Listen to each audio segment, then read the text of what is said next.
It's your month to go first. It is my month to go first. Feet first into hell. I'm talking about Halo 3 ODST. I'm not actually. Although I should have thought about that. At some point, I'll do it. So this month I'm doing it next month, just so that you can't. Fuck you. Don't do that to me. You take away my joy. So I am honestly working on Jedi Fallen Order. So do it on the same month. Share it with me, sir. Maybe. So this month, I played technically 2 games, and I'm going to discuss both of them. Although they are basically 1 game. That's my move.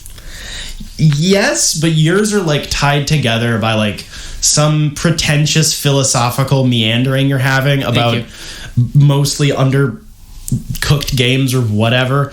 I mean, I literally played a remake / remaster of the same game. So I played Call of Duty: Modern Warfare 2, the OG MW2. I also played the remastered version of the campaign. I'm going to try to save that discussion for the second chunk. So, starting out, it's just MW2. This is one of the best Call of Duty games of all time. I've said this a few times recently when talking about Call of Duty games, and that's why I chose these, because they don't make me depressed, unlike most of the other ones. So, Modern Warfare 2 is obviously a direct sequel to Call of Duty 4 Modern Warfare. It follows Task Force 141 going on some war crime adventures, let's say. Their new recruit, Roach, who ends up kind of biting the dust. Damn it, Roach. Yeah, seriously. As well as alternating along with the Army Rangers, who are in the United States doing stuff. You play as Private James Ramirez. He's an Army Ranger. He has no personality. It doesn't matter. So like most Call of Duty games, it's split between 2 primary narratives that are tied together. They're just different parts of the conflict. And then in the third act of the game, you end up playing as Soap, the man, the myth, Soapy Boy. Excuse me. So basically, shit happened in the first game, and it was really bad.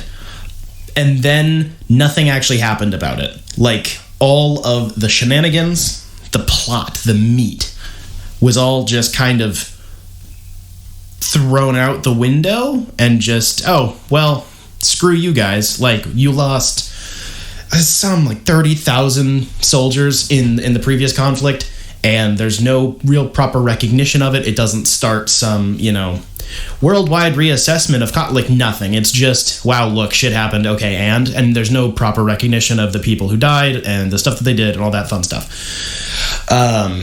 So the long and short of the plot, because there's an actual story here, is that you infiltrate a group of criminals.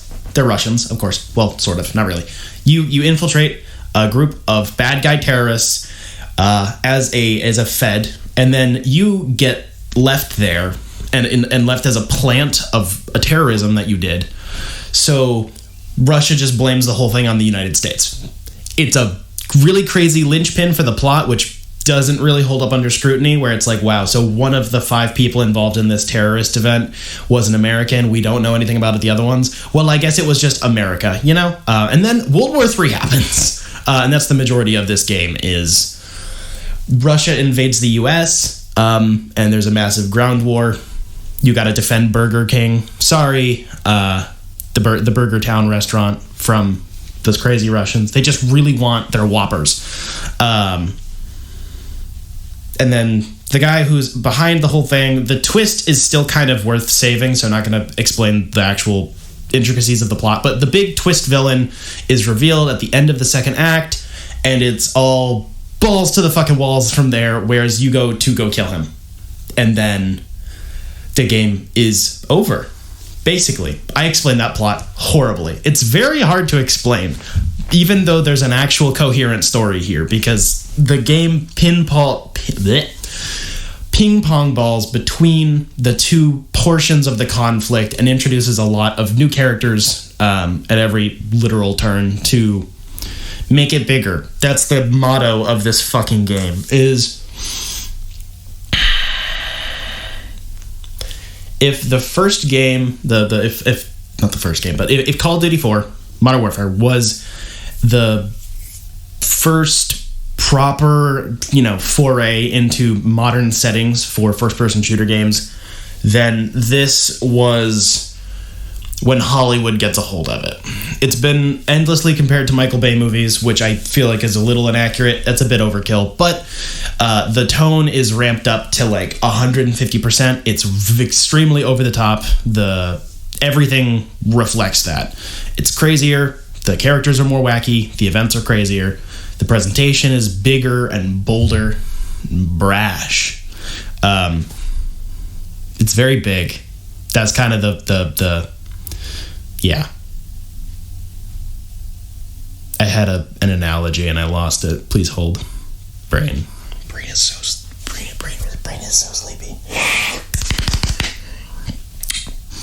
So if Call of Duty 4 is like it's like a quarter pounder from McDonald's. It's still fast food and it's still probably bad for you, but it's a decent burger and not just in like a for McDonald's type of way. Like the quarter pounder is a pretty solid burger for like $7. Not half bad. Modern Warfare 2 is like stacking like 5 McDoubles on top of each other. It's worse quality, but there's so fucking much of it, and you can't help yourself but gorge on it anyways. That kind of made sense. Ish. Sure. I was trying. So the plot involves a lot of contrivances and a lot of wrong place, wrong time. Would this country really act in this way? Are you sure about that type of plotting? It's very, just don't think about it too hard. I don't say that to detract from the effort that went into making it streamlined. It flows well in that sense. If you're in the mood and you're just playing a Call of Duty game and your brain's in the right state, it all makes sense. It's just if you like write it down on paper and then you start analyzing it, it's gonna fall apart.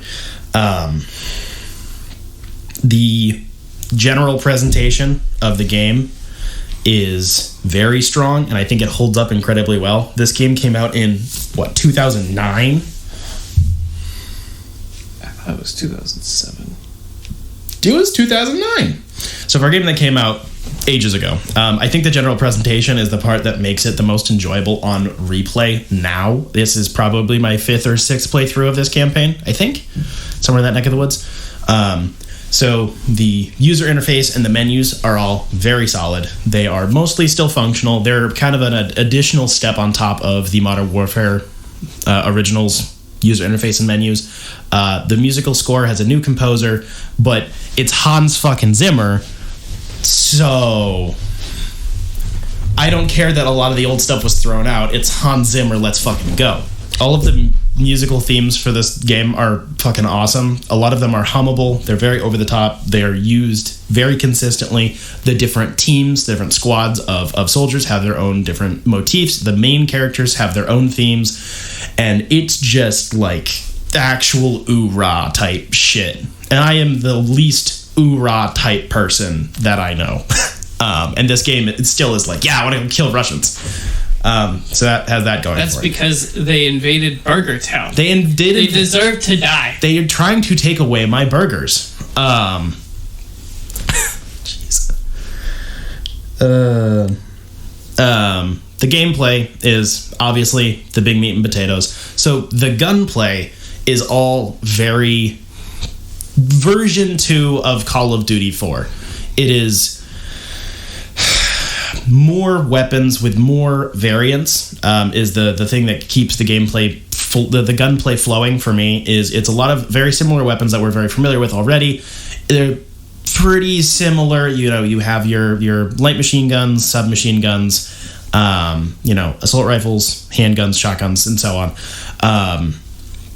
The way that they're constructed is kind of just the same as it was before, with a new coat of paint, But the thing that differentiates it is there is a lot more sight options in this game. There are optical sights, thermal sights. There's a heartbeat sensor, obviously iron sights, red dots. Like there's a bunch of different options, and it means that every other weapon you'll be picking up off the ground from another murdered opponent is just like an auto-generated random combination of stuff. It could be an AK with a grenade launcher attached to it, or it could be, an MP5 with a suppressor. Like it's all over the place, and I think that's what helps keep the interest levels up on the gunplay, because a lot of the level design does not necessarily support. It tends to turn into a shooting gallery pretty easily with a lot of these areas, especially on higher difficulties. I thought my game bugged out in the late game because a big boomba goes off and the holographic sight no longer worked. And it was because the big boomba went off that the electronic didn't work. Crazy. Very good. A lot of the levels, while very cool in presentation, like the skyboxes are very good looking, the building placement is all good, the vehicle placements are fine, all of that stuff is definitely there. It is fairly linear, especially in comparison to Call of Duty 4, and there's just a lot more enemies this time around, especially because it's a ground war on the ground in the United States. The balance is a lot different when compared to Call of Duty 4. So it just kind of turns into like mount a fucking machine gun on top of a roof and then just mow down like 30 soldiers at once. There's many shooting gallery sections like that, and they're broken up by a lot of running through linear hallways and passages in between buildings and whatnot. Total level count, I believe, is 15. I like all of these levels, except one. I really don't like the favela level where you're running through dilapidated houses and alleyways and whatnot. It just, the placement of the buildings and the fact that the enemy opponents have a height advantage most of the time. They're running around on rooftops and they're shooting at you from a distance, again from an elevation, and you're unable to access those areas quite frequently is extremely frustrating for me, especially again on higher difficulties. It just feels like there's no chance of getting through some areas. You have to just overcome it by sheer repetition rather than skill. It's just kind of playing the odds, and if I play this one section like 18 times, eventually I have to get it to the right point, or an enemy will spawn in a different area that I'm able to take out easy or something like that. The idea of that level being a run and gun through civilian infested areas is a fantastic idea. I just really don't think it holds up even on normal difficulty, and everything above is horrible.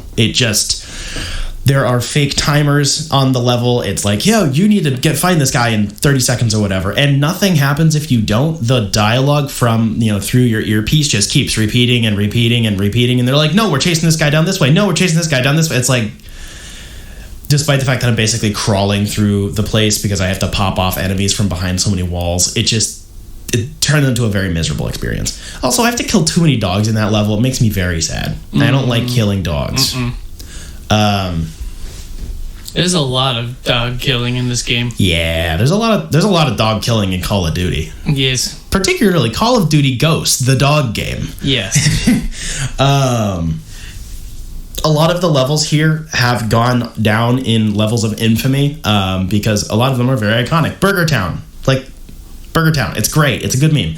A lot of them are very memorable. There's the level on the airfield, which the first half of is fantastic. I like the stealth section through the airfield, through the snow with a heartbeat monitor. Really fucking cool. The second half being a chase on snowmobiles with a insanely accurate automatic Glock makes no fucking sense. But it's cool. It's really cool, but it's so fucking dumb. And also it's entirely linear. So it's kind of silly. And I think that's my general, I would say, complaint or standpoint for most of the levels is there are large sections of them that are extremely fun. They're well put together. They're still good on replay now, but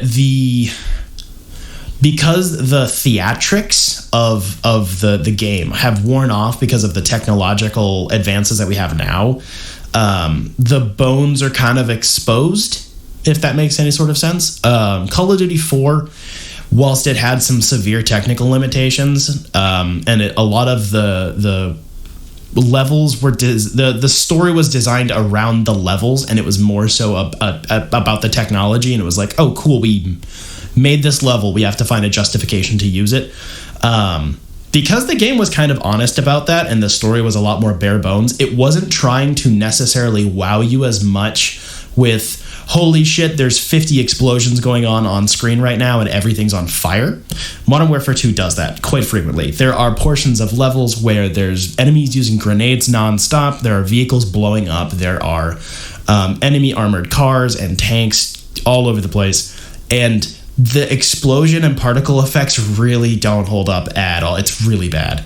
I might just be spoiled because Halo really does phenomenally well with that from this time period and holds up a lot better. But like setting off grenades or blowing up barrels or whatever just doesn't look good in this game anymore. It just doesn't hold up. The POW isn't there anymore.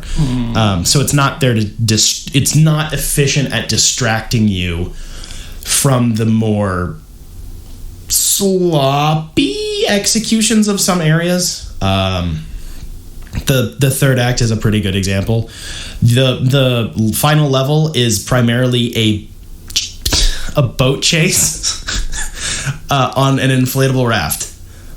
It's fucking insane, and it's very fun to play, but it's also entirely linear, and it's gonna end one way or another. And also your enemy is throwing like an entire army at you and one other guy in a raft are just mowing down hundreds of people. It's fun, but once you've played it, it doesn't have a lot of replay value to it, which is a shame.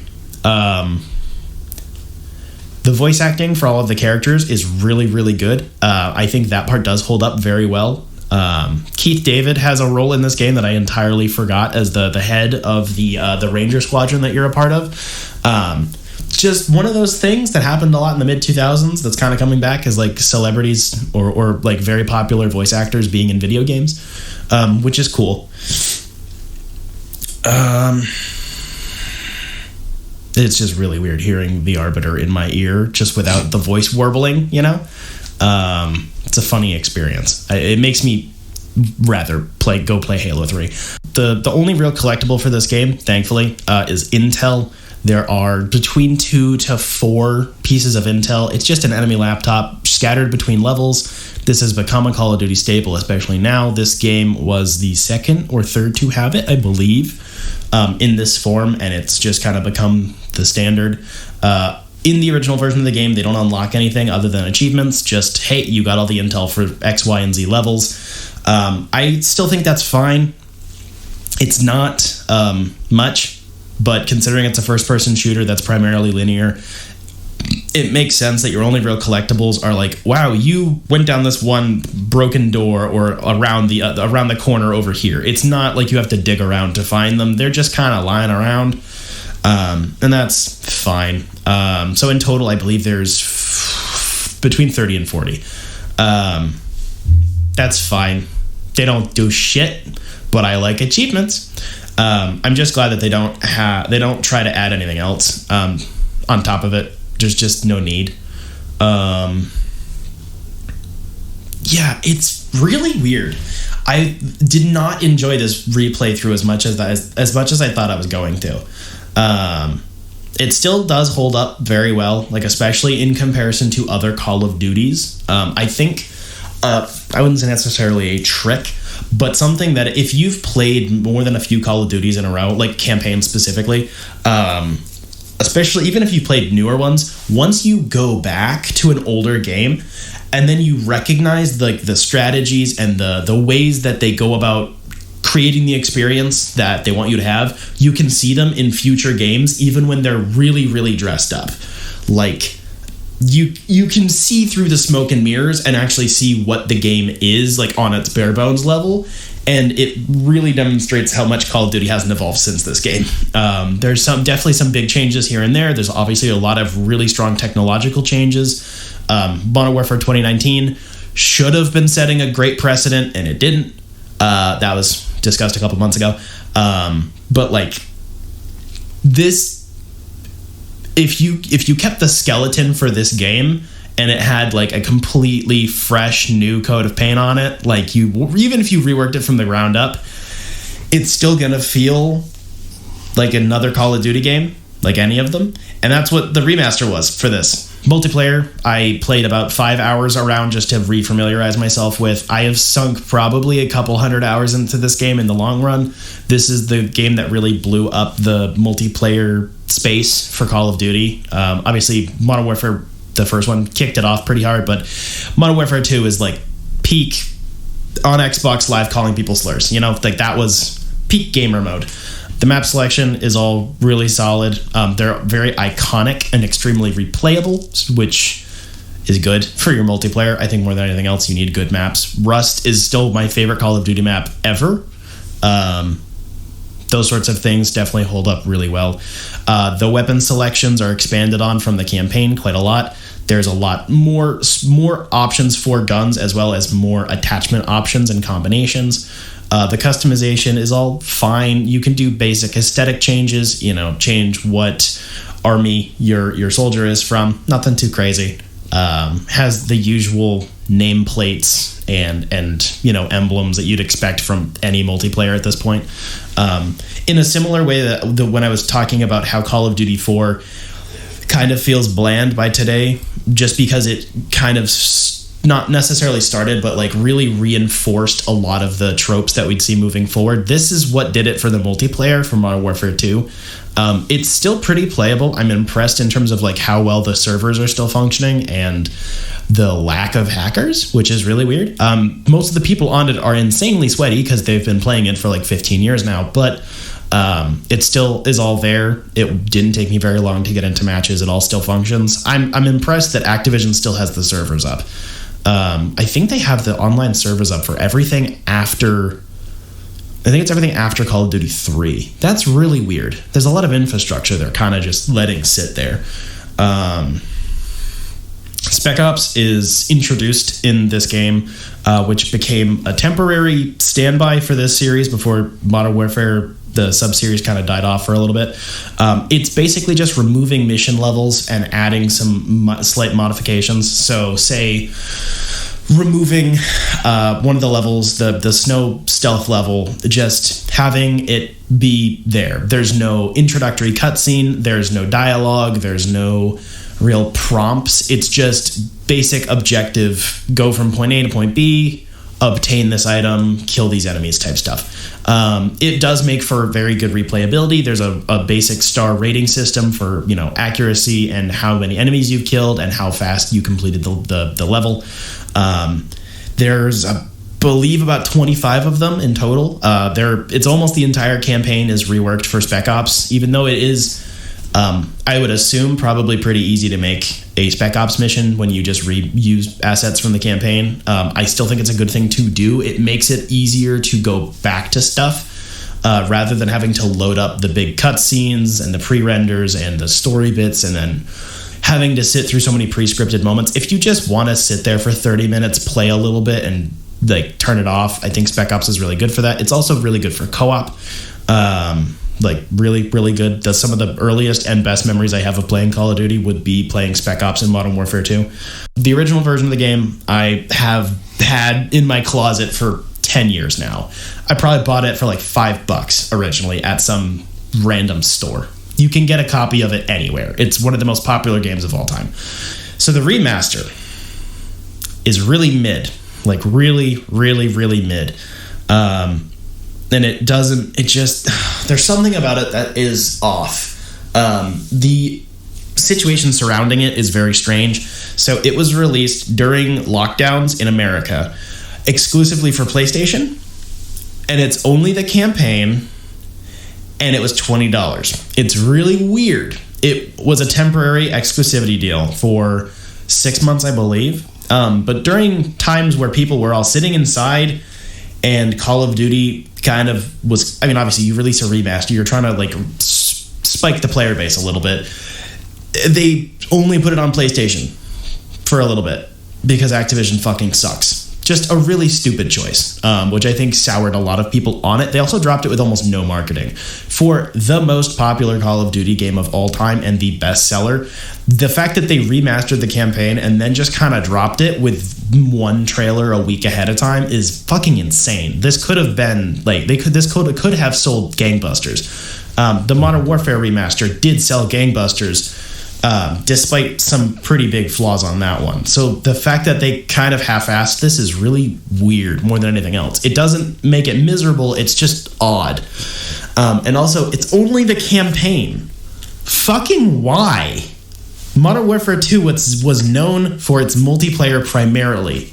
Like, decades now of history of people, you know, when people think of playing Call of Duty, a lot of people are still thinking of playing like Modern Warfare 2 in 2010, you know? The reason given at launch was that they didn't want to remove part of the player base from Modern Warfare 2019 at the time, which I kind of understand. I don't think it's enough of a reason. I just think it's, at least they didn't lie about it and just not answer the question, I guess. They provided a reason. I just don't think it's enough of one. I can't tell you why I think they did because I have no idea. I just think it's a very bad decision. And even though they remastered the entirety of the campaign, there are no Spec Ops missions, which is really weird because they're the same assets, and that would have just driven the value up higher, like content and time wise. It's really bizarre. It's real weird. The quality of the actual remastering itself is fine, which is more disappointing than it is bad.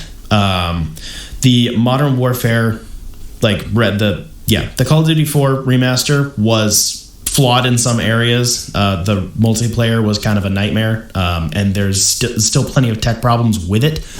But they overhauled almost the entire thing, and they re-recorded audio lines for, you know, all the guns and stuff like that, and they beefed up the audio recordings, and they went ham. There were parts of it that still were flawed, but they put in all of their Call of Duty energy. And then this thing is meh. It's better. It's definitely better, but it doesn't really justify its existence, in my opinion.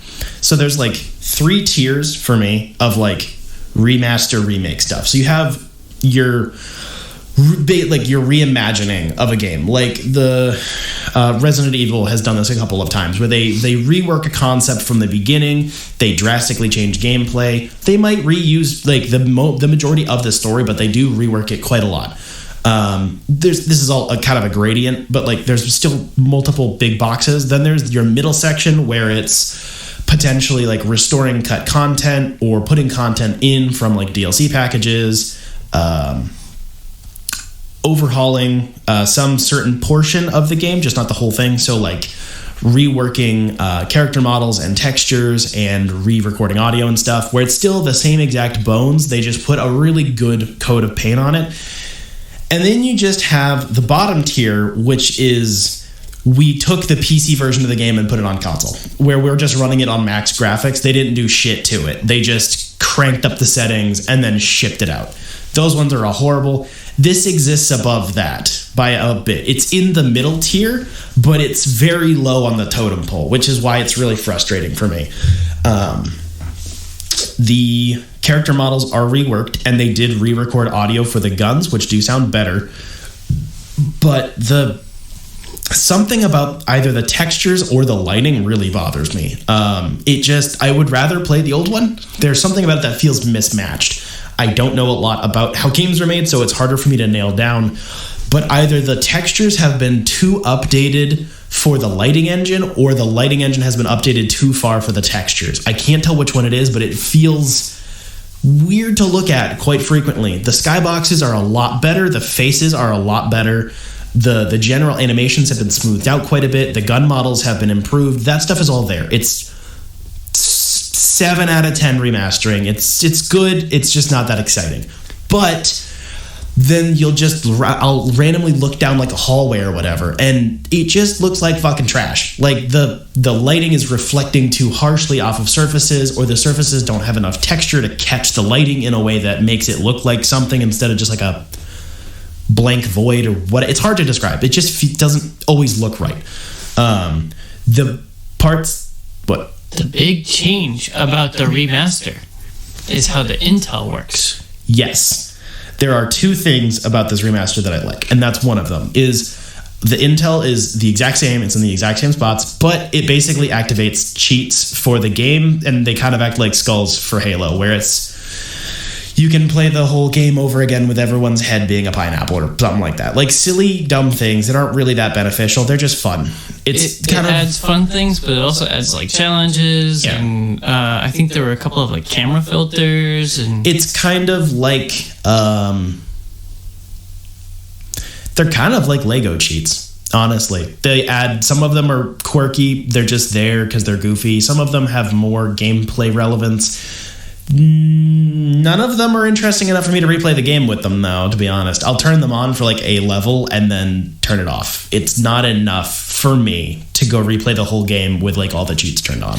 I was very upset to find, one, that in order to play it on PC, I had to get it from the terrible, evil Blizzard, but also Blizzard doesn't have achievements, which takes away like half of the point of playing a Call of Duty game. Mm-hmm. The other very upsetting. Yeah. The other thing that I did quite enjoy about the remaster, which I appreciated, was that they added a lot of small contextual changes. So say an easy example is say a person like grabs you, and easy example at the beginning of the game, Shepard, the big army man, grabs you and shoves you down an embankment. It's a really clear example. This is listed off, I think, by everybody. I'm directly quoting an Actman video at this point, but like in the original game, it just kind of, the guy grabs you, he pushes you, and now you're in gameplay. Whereas there's a bit more of a transition animation in the remaster. I don't usually like those things in games that are released now. Transitional animations I tend to find are really fucking annoying and too slow. There's a level of forced thematics in modern games kind of bother me. But if you are reworking an older game, I think it's definitely appropriate to add in some more zest, basically, on top of what they already did. It's reinterpreting an interaction and then just changing the small stuff. Like the fact that later in the game you get stabbed with a knife, and then in the original version of the game you twirl the knife in your hand before throwing it at somebody while you're dying. It's so silly. It's very Call of Duty. They do remove that for the remaster. You just pull it out and throw it because that makes more sense. Stuff like that. While it's not big, it does impact your immersion a little bit, and I think that was worth replaying it for. I bought the remaster for $20. That's regular cost. It launched at $20. I played it on the Xbox Series X. No tech problems there. It just ran fine. So it's really hard to place, is my biggest point of frustration. It's not just a lazy cash grab. We upscaled some graphics and then threw it back on the console. And it's not some big reworking. And it's not even as effortful as the Modern Warfare remaster. But it's not lazy. It just isn't enough. It's just not enough. The value for $20 for me is fine. To play another campaign for another 10 hours or so. Not a big deal. But if I was going to try to get someone into playing Call of Duty, I would not buy them that. I would just buy them the original version of the game because there's more content, there's more to it, there's other game modes. Just, they're not going to really appreciate the graphical differences that much. I don't think that's that big of an incentive. For $20 for someone who's already played the game, it's fine, but it doesn't draw anyone else in. Weird.